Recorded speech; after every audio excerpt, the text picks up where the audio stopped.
Yo, what up, nerds and nerdettes? It's the weekend. That means it's a brand new anime streaming showcase, and we're going to look at a episodic slash procedural Ghostbusters from Japan called Mushi-shi.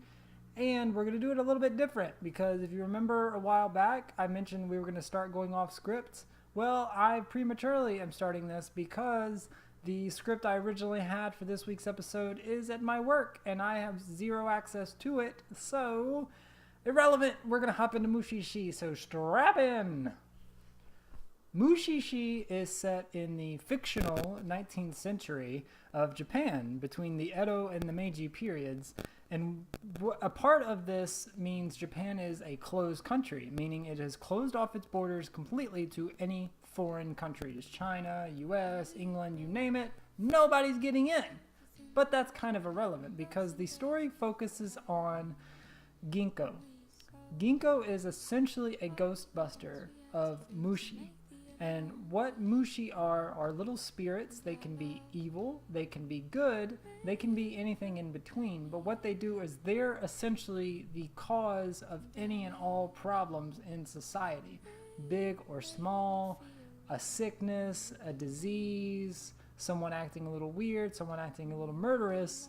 It's not necessarily in the world of Mushi-shi a psychological issue. It's a matter of the Mushi has enveloped this person and is causing this person or persons to act the way they do. So it's upon Ginko, who is a self-proclaimed Mushi-shi master, to travel the country, and in his adventures he stumbles upon various people and cultures who are ultimately affected by Mushi in this area of varying degrees. One might be causing someone just to be blind, one might be causing someone to be seriously ill, and it's up to him to figure it out, to explain the situation, and then carry on next to the next adventure. Now this is a very episodic slash procedural structure of the show, whereas there's no overarching plot to Mushi-shi. It all is pretty much self-contained in each episode, and there's no real order that you necessarily need to watch in, but there's no reason to also stray from the production order. You could start at episode 2, jump to episode 7, jump to episode 13, and there's no real connection between any of them. You could watch them out of order, but there are a few familiar faces that will pop up from time and time again that will have a little bit of a callback to an earlier episode or something like that. Again, it's not urgent that you watch in order, but it is usually preferred that you do so. And that's the charm of Mushi-shi. Because they're usually self-contained stories, you have this journey that doesn't imply you need to watch all of it in a binge session to get it. You can watch it one episode a day and still get an enjoyment of it because of the self-contained story, because of the central idea, because it's all Ginko just traveling and learning more of the world as we are. And despite Ginko being in every episode, he's more just a catalyst. He's not actually the main character. The Mushi are really the main characters of the stories, and Ginko just sort of steps in and explains he is the sort of expository device of Mushi-shi. He's explaining why the Mushi are acting this way, what they're causing, and everything in between. What Mushi-shi does is it doesn't build a story. It's about building an entire world. It's essentially building an ecosystem of the Mushi and the proverbial ghosts that they are. It's a step into the mystical world, showcasing the effects that humans have had on the society, on their culture, on just the small things that humanity, through their perils and through their advances, have affected the world around them. And it's this sort of karmic balance of you do too many things, something's got to come in and keep. It's a checks and balances system, essentially. That being said, most of the instances you'll see in Mushi-shi, it does seem as though the Mushi are evil, or at least have a negative impact on the humans that they're infesting, or they're taking over, or they're impacting. But it's still, you come off sometimes as feeling the Mushi have good intentions, although good intentions doesn't necessarily mean that they're in the right. Now, for my experience with Mushi-shi was it's a series I'd always heard about. I'd heard great things.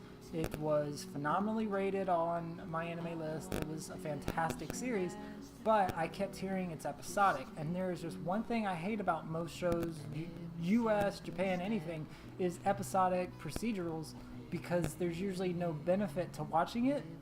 What I mean by that is, yes, there's still entertainment to it, but because there's no overarching story, that there's no general plot to follow.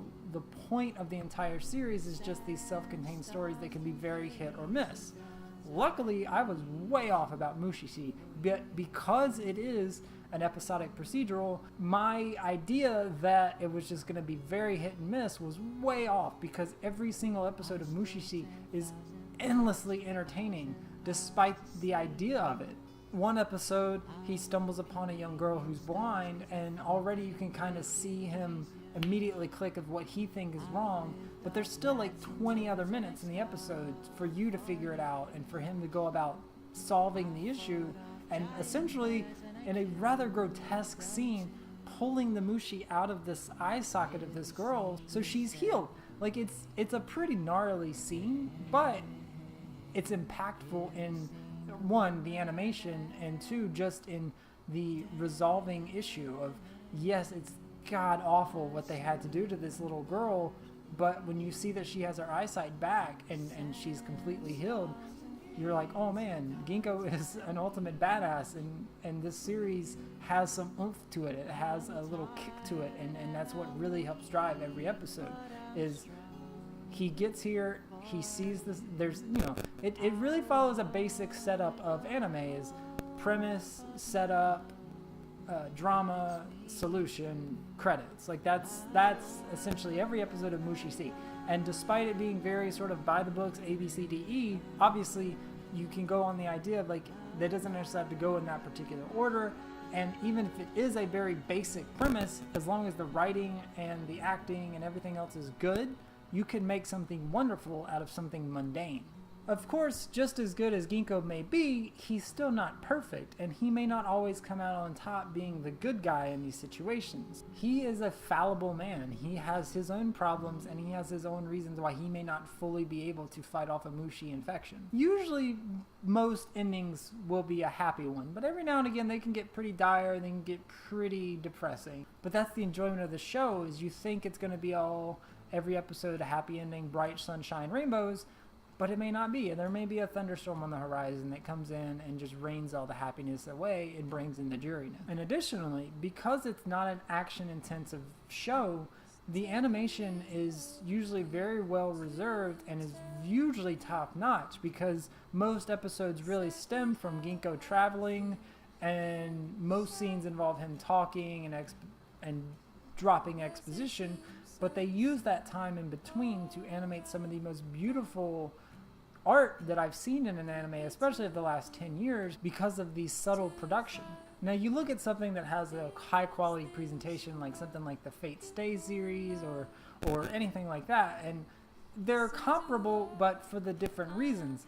The subtle beauty of Mushi-shi can also really talk for the bombastic CG action that comes in a Fate Stay series. They're both beautiful, but they're beautiful for different reasons. Of course, Mushi-shi's greatest strength in its storytelling could be a little bit turbulent for others who are on the outside looking in, because of the fact that there's no gigantic fan service that a lot of people in anime tend to go for. There's very little action, if at all, and there's no completely ridiculous character designs. In fact, most of the character designs kind of start looking all the same by the end, because there's very few distinct features making them stand out. But if you take the time to give Mushi-shi a chance, at least the first 12 episodes, if not the first season, you'll see that there is something here that's almost like a Twilight Zone scenario, where these stories are presented and occasionally will have like a twist, not in a Twilight Zone way, but there still is a story that you can watch from week to week and be entertained and never feel bored by. That's the strength of Mushi-shi, is its ability to stand out week after week after week after week and never feel stale, never feel boring, never feel old. It's always pushing something despite the fact that there's no plot pushing forward. If you're looking for something that's a little more subtle, that has a touch of art to it that is almost sort of forgotten in the modern days of anime, Mushi-shi might be the show for you. If you can tolerate a standalone series that doesn't push towards anything, doesn't necessarily have a tolerance or any sort of political idea behind it, and it's simply just pure entertainment for the sake of entertainment, then Mushi-shi is the story for you. It's a quiet, calm series that doesn't beg anything of you other than your attention. It'll never keep you waiting, but it'll always deliver upon its 20-minute plus episode premise. There's never a moment where you'll feel that you felt betrayed by this series, by these characters, because Mushi-shi's writing is just so stellar that it will always leave you satisfied. So there you have it. Brand new episode of A.S.S. Got my anime streaming showcase episode up. Thank you for joining me as always. Mushi-shi, seriously fantastic. Please go watch it. It's so good. If you can find the dub out there, Funimation, as always, have done a fantastic dubbing it. I know Hulu and Crunchyroll have it subbed. Still couldn't go wrong with either choice. I prefer the dubbed because of the nature of the show. There's something about I'd rather watch the art and have the voices said to me rather than try to watch the art while also writing subtitles, because the series is absolutely beautiful. So there we have it. Next week I'm going to try and get my script for the episode I was originally going to do this week and have that ready. But in the meantime, E3 is also happening, and I love video games just as much as you nerds do. Probably if you watch anime, it's probably safe to assume that. So I'm going to be neck deep watching as much of the E3 coverage as I can. I know the Laser Time dudes are going to be doing something with that. I think they're going to be doing streams of the every major press conference, I think. So be sure to join him on that, and we'll see you next time for a brand new episode of Anime Streaming Showcase. Later, dummies.